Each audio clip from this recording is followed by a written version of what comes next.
Order of visualization. The exercise of the visualizing faculty keeps your mind in order and attracts to you the things you need to make life more enjoyable in an orderly way. If you train yourself in practice of deliberately picturing your desire and carefully examining it, you will soon find that your thought and desires come and proceed in more orderly procession than ever before. Having reached a state of ordered mentality, you are no longer in a constant state of mental hurry. Hurry is fear, and consequently destructive.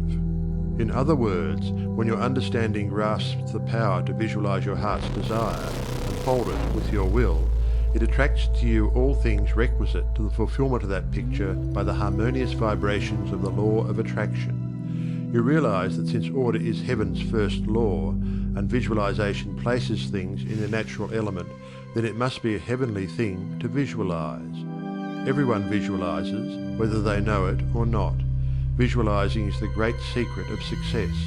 The conscious use of this great power attracts to you greatly multiplied resources, intensifies your wisdom, and enables you to make use of advantages which you formerly failed to recognize. We now fly through the air, not because anyone has been able to change the laws of nature, but because the inventor of the flying machine learned how to apply nature's laws, and by making orderly use of them produced the desired result. So far as natural forces are concerned, nothing has changed since the beginning. There were no airplanes in the year one, because those of that generation could not conceive the idea as a practical working possibility. It has not yet been done, was the argument, and it cannot be done. Yet the laws and materials for practical flying machines existed then as now. Troward tells us that the great lesson he learned from the airplane and wireless telegraphy is the triumph of principle over precedent, and the working of an idea to its logical conclusion in spite of accumulated testimony of all past experience. With such an example before you, can you not realize that still greater secrets may be disclosed? Also, that you hold the key within yourself with which to unlock the secret chamber that contains your heart's desire. All that is necessary in order that you may use this key and make your life exactly what you wish it to be is a careful inquiry into the unseen causes which stand back of every external and visible condition. Then bring these unseen causes into harmony with your conception, and you will find that you can make practical working realities of possibilities which at present seem but fantastic dreams.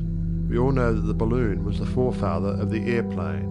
In 1766, Henry Cavendish, an English nobleman, proved that hydrogen gas was 7 times lighter than atmospheric air. From that discovery, the balloon came into existence, and from the ordinary balloon, the dirigible, a cigar-shaped airship, was evolved.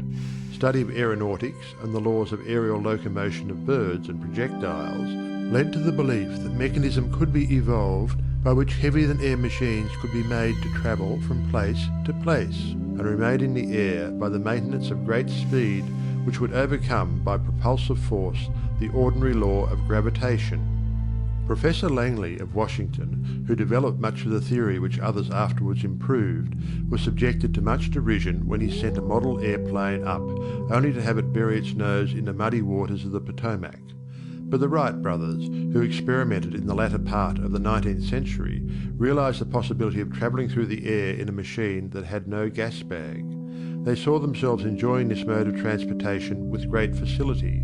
It is said that one of the brothers would tell the other, when their varied experiments did not turn out as they expected, "It's all right, brother, I can see myself riding in that machine, and it travels easily and steadily." Those Wright brothers knew what they wanted, and kept their pictures constantly before them. In visualizing, or making a mental picture, you are not endeavoring to change the laws of nature. You are fulfilling them. Your object in visualizing is to bring things into regular order, both mentally and physically. When you realize that this method of employing the creative power brings your desires, one after another, into practical material accomplishment, your confidence in a mysterious but unfailing law of attraction, which has its central power station in the very heart of your word picture, becomes supreme. Nothing can shake it. You never feel that it is necessary to take anything from anybody else. You have learned that asking and seeking, have receiving and finding is their co-relatives. you know that all you have to do is to start the plastic substance of the universe flowing into the thought molds your picture desire provides.